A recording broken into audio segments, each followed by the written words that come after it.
Morning అంతా జూలో తిరిగి, తిరిగి ఆఫ్టర్‌నూన్‌కి ఆకలేస్తుంది. అందుకే ఋషికొండ బీచ్ దగ్గరలో ఉన్న నాయుడు గారి కుండ బిర్యానీకొచ్చాము. బట్ అక్కడికెళ్ళిన తర్వాత మేము టీటీడీ టెంపుల్‌కెళ్దామని డిసైడ్ అయిపోయాము. అందుకే నాన్ వెజ్ కాకుండా వెజ్‌లో కాజు పన్నీర్ బిర్యానీ నాయుడు గారి స్పెషల్ అంట.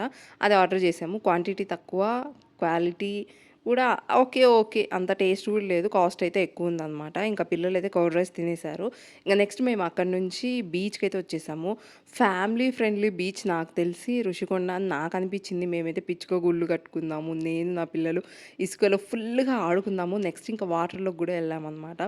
ఫస్ట్ వాటర్‌లోకి వద్దు అని చెప్పేసి ఇలా శాండ్‌లోనే మంచిగా ఆడుకున్నారు. నెక్స్ట్ ఒక్కసారి వాటర్‌లోకి తీసుకెళ్తే ఇంక బయటికే రాలేదు తెలుసా వాటర్‌లోంచి. ఫుల్లుగా ఎంజాయ్ చేశారు. ఐ డోంట్ నో వాళ్ళకి ఈ మెమోరీస్ గుర్తుంటాయో లేదో, బట్ వాళ్ళతో నేను క్రియేట్ చేసుకున్న ఈ మెమోరీస్ అయితే నాకు లైఫ్ లాంగ్ గుర్తుండిపోతాయి. చాలా మంచిగా అనిపిచ్చింది.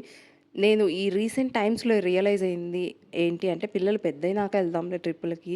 పిల్లలు చిన్న పిల్లలు కదా! ఏమెళ్తాం, ఎంజాయ్ చేయలేము అలా అనుకుంటాం కానీ, ఇప్పుడే చాలా మంచిగా అనిపిస్తది వాళ్ళతో. వాళ్ళు కొంచెం పెద్దయినాక వాళ్ళు కొంచెం మెచ్యూర్డ్‌గా ఉంటారు కాబట్టి, వాళ్ళ దారి వాళ్ళది, మన దారి మనది అన్నట్లు ఉంటది ట్రిప్స్